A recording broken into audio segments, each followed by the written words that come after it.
نحمده ونصلي على رسوله الكريم.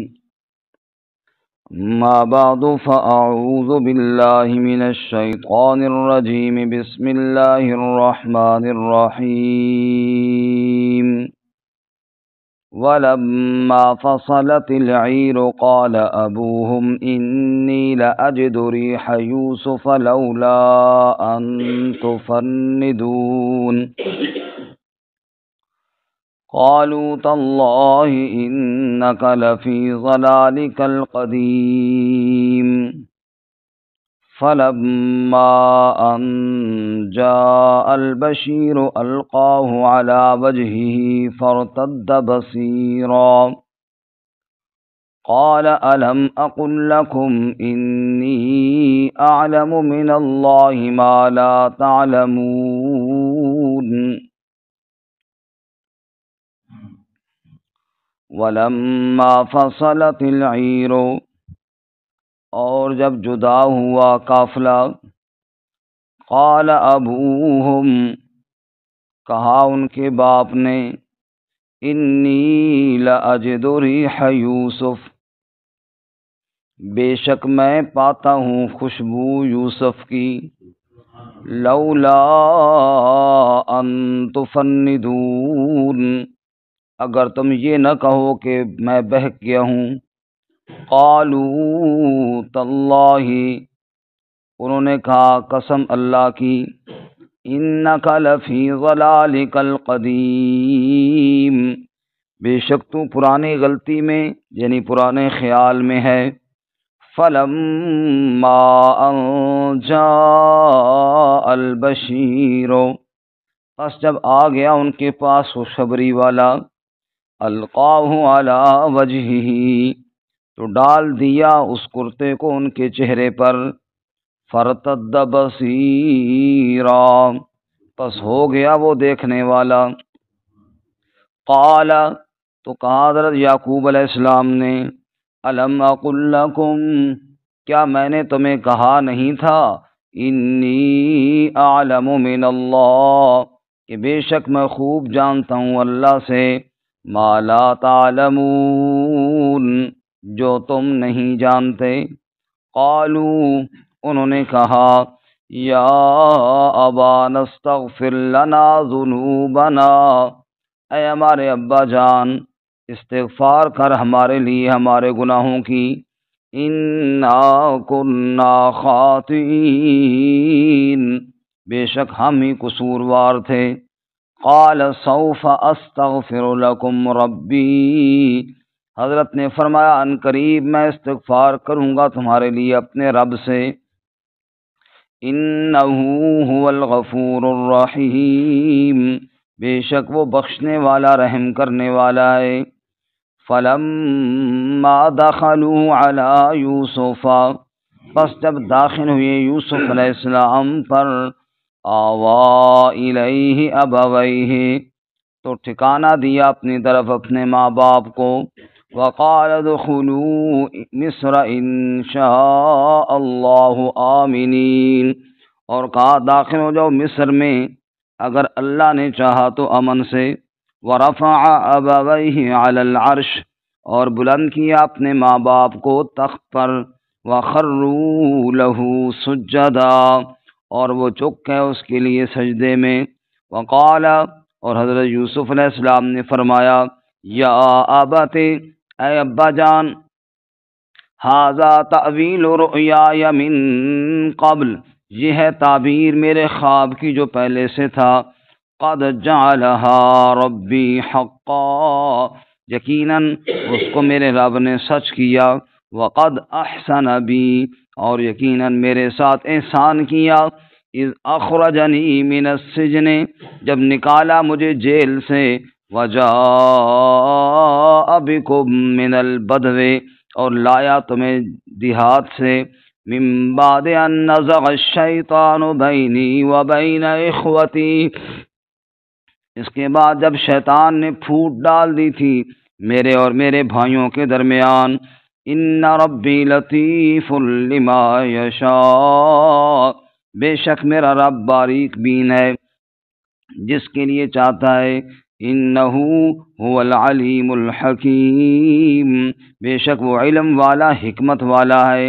رب قد آتیتنی من الملک، اے میرے رب یقیناً تو نے مجھے عطا کیا ملک، وعلمتنی من تعویل الاحادیث، اور تو نے مجھے سکھائی خوابوں کی تعبیر، فاطر السماوات والارض، تو ہی پیدا کرنے والا ہے آسمانوں اور زمین کا، انت ولی فی الدنیا والآخرہ، تو ہی کار ساز ہے میرا دنیا میں اور آخرت میں، توفنی مسلما والحقنی بالصالحین، مجھے فوت کر فرما بردار بنا کر اور مجھے شامل فرما نیکوکاروں کے ساتھ۔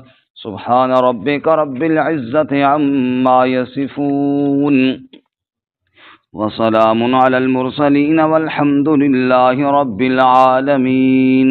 اللہم صل علی محمد وعلی آل محمد كما صليت على إبراهيم وعلى آل إبراهيم إنك حميد مجيد، اللهم بارك على محمد وعلى آل محمد كما باركت على إبراهيم وعلى آل إبراهيم إنك حميد مجيد۔ معزز سامعین، سورہ یوسف کا 11واں رکوع آیات نمبر 94 سے لے کر 101 تک آپ کے سامنے تلاوت کی ہیں۔ اللہ رب العزت ان کے مطابق صحیح بیان کی توفیق عطا فرمائے اور ہمیں قرآن و سنت پر عمل کرنے کی توفیق عطا فرمائے۔ گزشتہ سبق میں ہم نے پڑھا یوسف علیہ السلام کے سامنے جب تیسری مرتبہ ان کے بھائی گئے اور انہوں نے عذر کیا کہ ہمارے پاس اس دفعہ تو پیسے بھی صحیح نہیں ہیں، کوئی ناقص پونجی لے کر آئے ہیں، ہمیں غلہ پورا دیجیے اور خیرات کیجیے۔ تو حضرت یوسف علیہ السلام نے پوچھا تھا کہ تمہیں کچھ یاد ہے کہ تم نے یوسف کے ساتھ کیا کیا تھا؟ تب انہیں احساس ہوا اور پوچھا کیا آپ یوسف تو نہیں؟ فرمایا انا یوسف وہذا اخی، میں یوسف ہوں اور یہ میرا بھائی ہے، اور اللہ تعالیٰ نے تقوی اور صبر کی وجہ سے ہمیں یہ مقام عطا فرمایا۔ اب وہ لگے معذرت کی طرف تو حضرت نے فرمایا کوئی بات نہیں، میں نے تمہیں معاف کر دیا ہے۔ کرتا دیا کہ اذهبوا بقمیصی ھذا، یہ میری قمیص لے جاؤ، کرتا لے جاؤ اور اس کو جا کر میرے والد صاحب کے چہرے پر ڈال دینا، تو اللہ تعالیٰ ان کی بینائی کو لوٹا دے گا۔ یوسف علیہ السلام کا کرتا حضرت یعقوب علیہ السلام کے لیے غم کا باعث بنا تھا جب خون آلودہ دیکھا تھا، آج خوشخبری کا باعث بھی یہی کرتا بن رہا ہے یوسف علیہ السلام کا۔ بہرکیف وہ خوش ہو کر وہاں سے جدا ہوئے، چلو جی یوسف علیہ السلام جو ہمارے بھائی تھے وہ بھی مل گئے اور انہوں نے معاف بھی کر دیا، تو والد صاحب کو اطلاع دیں گے کہ یوسف بھی مل گیا، بنیامین بھی مل گیا، وہ خوش ہوں گے۔ بہرکیف اسی خوشی کے عالم میں جو کرتا لے کر وہاں سے جدا ہوئے، ابھی وہ مصر میں ہی تھے کہ کنعان کے اندر مفسرین لکھتے ہیں کم و بیش 8 دن کی مسافت تھی۔ وہاں پر حضرت یعقوب علیہ السلام جو نابینا بھی ہو چکے تھے، انہوں نے اپنے گھر میں جو بھی بچے تھے، بچیاں تھیں، پوتے پوتیاں جو بھی تھے، ان کو آواز دی اور ان کو بلایا اور کہا کہ قریب آؤ، بڑی اہم بات تم سے کرنی ہے۔ سارے ان کے قریب ہوئے، جی کیا بات ہے؟ فرمانے لگے آج مجھے اپنے یوسف کی خوشبو آ رہی ہے۔ وہ اٹھ کھڑے ہوئے کہ یہ کوئی بات ہے بابا جی؟ بس وہی پرانے خیالات آپ کے دماغ میں گھوم رہے ہیں، اتنے سال گزر گئے، کہاں آیا یوسف اور کہاں یوسف کی خوشبو؟ کسی نے حضرت یعقوب علیہ السلام کی بات پر یقین یہی سمجھا کہ بس بزرگ آدمی ہے، کوئی خیال پرانا آ گیا، لیکن پتہ تب چلا جب کافرے والے پہنچے اور یوسف کا کرتا لے کر حضرت یعقوب کے چہرے پر ڈالا اور ان کی آنکھیں روشن ہو گئی۔ سبحان اللہ۔ پھر حضرت نے فرمایا میں نے کہا نہیں تھا، مجھے جو اللہ پر یقین ہے کامل، وہ تمہیں ابھی تک نہیں پیدا ہوا۔ فرمایا وَلَمَّا فَصَلَتِ الْعِيرُ، اور جب قافلہ جدا ہوا، قافلہ روانہ ہوا، قال ابوہم، تو ان کے باپ نے فرمایا انی لأجد ریح یوسف، بے شک میں پاتا ہوں یوسف کی خوشبو کو، لولا ان تفندون، اگر تم یہ نہ کہو کہ والد صاحب بہک گئے ہیں، بابا جی بہک گئے ہیں، تم یہ نہ کہو کہ بہکی ہوئی باتیں کر رہا ہے، تو آج مجھے اپنے یوسف کی خوشبو آ رہی ہے۔ قالو، انہوں نے کہا تاللہ، اللہ کی قسم، انک لفی ضلالک القدیم، بے شک تو پرانی غلطی میں ہے، پرانے خیالوں میں گم ہے بابا جی، کہاں یوسف کی خوشبو؟ اللہ اکبر۔ فلما ان جاء البشیر، پس جب خوشخبری والا پہنچ گیا، کرتا لے کر یوسف کا آ گیا، القاہ علی وجہہ، اور آ کر اس کرتے کو ڈال دیا حضرت یعقوب علیہ السلام کے چہرے پر، فارتد بصیرا، حضرت یعقوب علیہ السلام بینا ہو گئے، دیکھنے والے ہو گئے، اللہ نے فوراً ان کی بینائی کو بھی واپس لوٹا دیا۔ قال الم اقل لکم، پھر حضرت یعقوب علیہ السلام نے فرمایا کیا میں نے تمہیں کہا نہیں تھا، انی اعلم من اللہ ما لا تعلمون، کہ بے شک جو میں اللہ سے جانتا ہوں وہ تم نہیں جانتے۔ سبحان اللہ۔ یہاں پر ایک بات قابل غور ہے کہ یوسف علیہ السلام کا کرتا مصر سے چلا تو حضرت یعقوب علیہ السلام کی خوشبو آ گئی، لیکن اس سے پہلے اتنے سال، کم و بیش 40 سال کے لگ بھگ کا عرصہ گزر گیا، پہلے خوشبو کوئی نہ آئی۔ اسی کو شیخ سعدی رحمۃ اللہ علیہ نے یوں بیان کیا، یکے پرسید زانگم کردہ فرزند، اے روشن گوہر پیرے خرد مند، ایک آدمی نے حضرت یعقوب علیہ السلام سے پوچھا اے روشن گوہر پیرے خرد مند، اے محجبین، اے بزرگ خوبصورت چہرے والے اللہ کے نیک نبی، زے مصرش بوئے پیراہن شمیدی، چرادر چاہے کنانش ندیدی، مصر سے آپ نے کرتے کی خوشبو تو سونگ لی، جب آپ کے کنان کے کنویں میں یوسف تھا اس دن آپ نے خوشبو کیوں نہ سونگی؟ سوال سمجھ میں آیا؟ زے مصرش بوئے پیراہن شمیدی، چرادر چاہے کنانش ندیدی، اتنے دور سے سینکڑوں میل کے فاصلے پر اور کئی سال کے بعد آپ نے یوسف کی خوشبو سونگ لی، جب اتنا عرصہ پہلے آپ کے اپنے ہی علاقے کے کنویں میں یوسف تھا اس دن آپ نے خوشبو کیوں نہ سونگی؟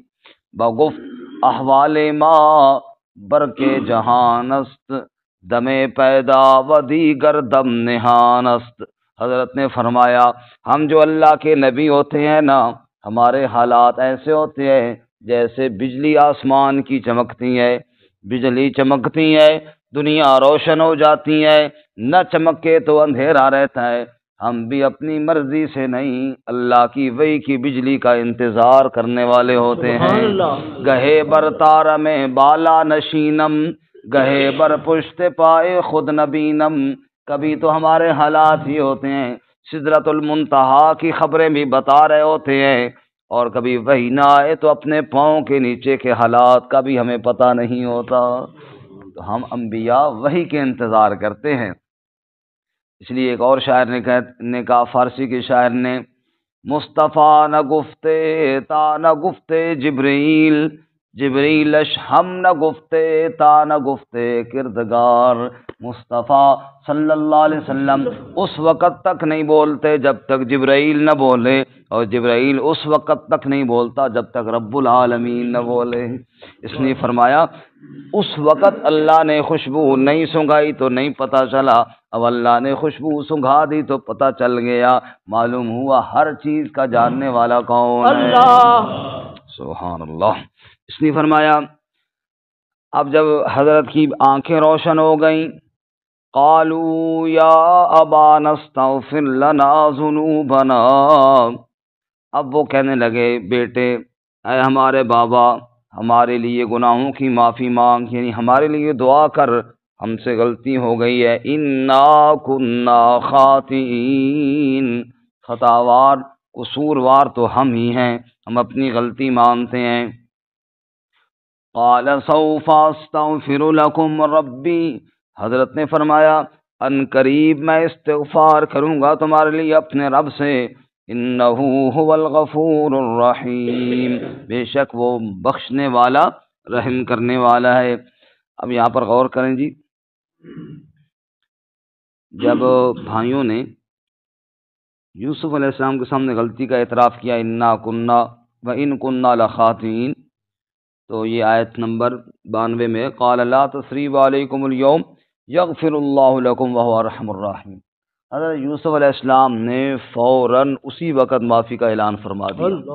لیکن جب حضرت یعقوب علیہ السلام سے بات ہوئی تو انہوں نے یہ نہیں کہا کہ فوراً، فرمانے کہ سوف استغفر لکم، ان قریب میں دعا کروں گا تمہارے لیے، انہوں نے فوراً معاف نہیں کیا، انہوں نے ان قریب کا لفظ، ٹھیک ہے ان قریب میں تمہارے لیے دعا کرتا ہوں۔ یہ کیوں کہا؟ اس کے بھی مفسرین کے چند اقوال ہیں۔ ایک قول تو یہ سوف استغفر لکم ربی کی تہجد کے وقت اٹھ کر تمہارے لیے دعا کروں گا اس وقت، کیونکہ وہ بڑا قبولیت کا وقت ہوتا ہے۔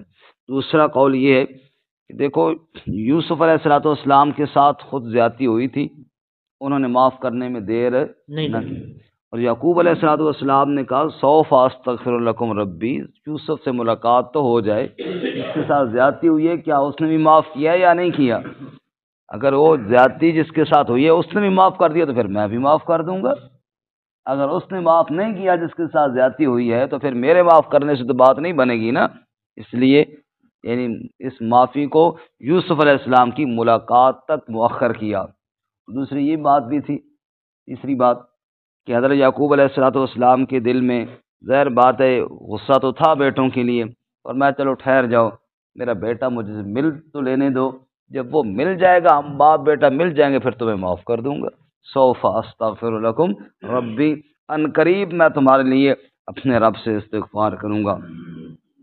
یہاں پر شیخ سعدی رحمۃ اللہ علیہ کی غور شیخ سنی، شنیدم کی مردان راہ خدا، دلے دشمنا نہ کردت تنگ، ترا کہ میسر شبت ای سعادت، با دوستاں خلاف است و جنگ۔ فرماتے ہیں میں نے یہ سنا ہے کہ جو اللہ کے نیک بندے ہوتے ہیں وہ دشمن کو بھی معاف کر دیتے ہیں، دشمن کو بھی کیا کر دیتے ہیں؟ ترا کہ میسر شبت ای سعادت، تجھے یہ مقام حاصل کیسے ہو؟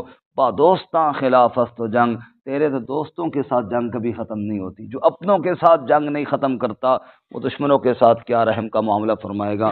اللہ تعالی ہمیں بھی رحم اور معافی اور درگزر کی توفیق عطا فرمائے۔ خیر اب جناب قافلے والے چل پڑے جناب مصر کی طرف، حضرت یعقوب علیہ السلام اپنے سارے خاندان سمیت۔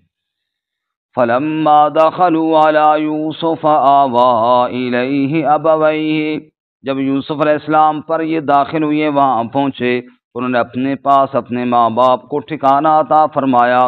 وقال ادخلوا مصر ان شاء اللہ آمینین، اور کہا داخل ہو جاؤ مصر میں اگر اللہ نے چاہا تو امن کے ساتھ۔ معلوم ہوا حضرت یوسف علیہ السلام مصر سے باہر اپنے بزرگوں کا استقبال کرنے آئے تھے، اور وہاں باہر سے کہا کہ ادخلوا مصر، مصر میں داخل ہو جاؤ اگر اللہ چاہا تو، اللہ نے چاہا تو امن کے ساتھ۔ اب وہاں ظاہر بات ہے حضرت یوسف علیہ السلام ایک سرکاری عہدے پر تھے، ان کی نشست گاہ تھی، ان کا ایک تخت تھا، وہاں حضرت یوسف علیہ السلام بیٹھے، ساتھ اپنے ماں باپ کو بھی ساتھ ہی بٹھایا۔ وَرَفَعَ أَبَوَيْهِ عَلَى الْعَرْشِ، اور بلند کیا اپنے ماں باپ کو تخت پر، وَخَرُّوا لَهُ سُجَّدًا، یہاں پہ یہ بھی ثابت ہوا کہ ماں باپ کو اگر اولاد عزت نہ دے گی تو کون عزت دے گا؟ ماں باپ کو اگر اولاد عزت نہ دے گی تو اور کون عزت دے گا؟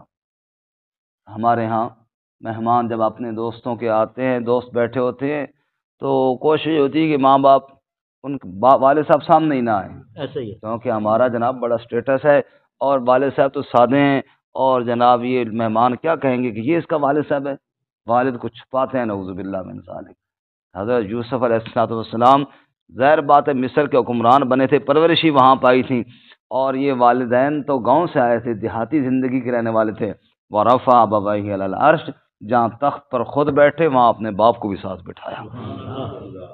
ہاں جی، اللہ میں ماں باپ کی قدر کرنے کی توفیق عطا فرمائے، ورنہ جب ماں باپ کے ساتھ ہمارا یہ رویہ ہوگا پھر ظاہر ماں باپ کے دل پر سانپ تو دوڑیں گے نا، کہ اس کو بولنا ہم نے سکھایا، اس کی انگلی پکڑ کے چلنا ہم نے اس کو سکھایا، اور آج ہم سامنے آئے تو اس کی عزت ہی خراب ہوتی ہے ہماری وجہ سے، نعوذ باللہ من ذالک۔ ورفع ابویہ علی العرش، اور اپنے ماں باپ کو تخت پر بلند کیا، وخروا لہ سجدا، اور وہ سارے درباری حضرت یوسف علیہ السلام کے سامنے جب سجدہ کرنے لگے، ظاہر بات ہے یوسف کے بھائیوں نے بھی ساتھ ہی کیا سجدہ تعظیمی، جو پہلی شریعتوں میں جیسا 12 اس پر بات ہو چکی ہے پہلے، تو سب نے حضرت یوسف علیہ السلام کے سامنے سجدہ تعظیمی بجا لایا۔ جب سب یوسف علیہ السلام کے سامنے سجدہ تعظیمی کر رہے تھے، ماں باپ نے بھی کیا۔ اب بچپن میں جو خواب آیا تھا، انی رأیت احد عشر کوکبا والشمس والقمر رأیتہم لی ساجدین، 11 ستارے اور سورج چاند مجھے سجدہ کر رہے ہیں۔ جب حضرت یوسف نے دیکھا نا کہ سارے سامنے اسی طرح سجدہ کر رہے ہیں، فوراً کہنے لگے وقال یا ابت، اے ہمارے ابا، اے ابا جی، ھذا تأویل رؤیای من قبل، یہ وہ تعبیر ہے میرے خواب کی جو پہلے مجھے آیا تھا، جو بچپن میں خواب آیا تھا، آج اللہ نے وہ خواب سچا کر دیا ہے۔ قد جعلہا ربی حقا، میرے رب نے اس خواب کو سچا کر دیا ہے۔ وقد احسن بی، اور رب نے میرے ساتھ احسان کیا، اذ اخرجنی من السجن، جب مجھے جیل سے نکالا، وجاء بکم من البدو، اور تمہیں جنگل سے لایا، دیہات سے لایا، من بعد ان نزغ الشیطان بینی وبین اخوتی، اس کے بعد کہ شیطان نے میرے اور میرے بھائیوں کے درمیان پھوٹ ڈال دی تھی۔ ان ربی لطیف لما یشاء، بے شک میرا رب لطف کرنے والا ہے جس کے لیے چاہتا ہے، انہ هو العلیم الحکیم، بے شک وہ علم والا، وہ حکمت والا ہے۔ ذرا اس آیت پہ تھوڑا سا غور کیجئے، یہاں پہ فرمایا کہ میرے اللہ نے میرے ساتھ احسان کیا، اذ اخرجنی من السجن، جب مجھے جیل سے نکالا، یہ نہیں فرمایا کہ مجھے کنویں سے نکالا، حالانکہ جیل میں تو بعد میں گئے تھے نا، پہلے تو کہاں گئے تھے؟ کنویں میں۔ مفسرین فرماتے ہیں نبی بڑی شان والے ہوتے، کنویں کا ذکر ہی نہیں کیا، پھر بھائی شرمندہ ہوں گے، بس جس بات کو معاف کر دیا اب اس کا تذکرہ ہی نہ کرو، جس بات کو معاف کر دیا اب اس کا تذکرہ ہی نہ کرو، بس جیل کا ذکر کیا، اور پھر جو بھائیوں اور آپس میں بات ہوئی تھی وہ ساری ڈالی شیطان پر، من بعد ان نزغ الشیطان بینی و بین، یہ سارا شیطان کا جی کرتا دھرتا تھا، شیطان دفع ہو گیا، میں اور میرے بھائی پھر اکٹھے ہو گئے، سبحان اللہ۔ رب قد آتیتنی من الملک، اب اس کے بعد آخر میں رب کے سامنے دست دعا بلند کی ہے، رب قد آتیتنی من الملک، اے میرے رب یقیناً تو نے مجھے ملک عطا فرمایا، وعلمتنی من تأویل الاحادیث، اور تو نے مجھے باتوں کی حقیقت کو جاننے کا علم بھی عطا فرمایا، فاطر السماوات والارض، تو ہی پیدا کرنے والا ہے آسمانوں اور زمین کا، انت ولی فی الدنیا والآخرہ، تو ہی میرا کارساز ہے دنیا میں اور تو ہی میرا کارساز ہے آخرت میں، توفنی مسلما والحقنی بالصالحین، جب فوت کر مجھے تو اپنا فرما بردار بنا کر فوت کر، اور مجھے اپنے نیکوکار بندوں کے ساتھ شامل فرما دیجیے۔ آخر میں بات دعا پر ختم کی، اللہ تعالیٰ ہمیں بھی عمل کی توفیق عطا فرمائے، وآخر دعوانا الحمدللہ۔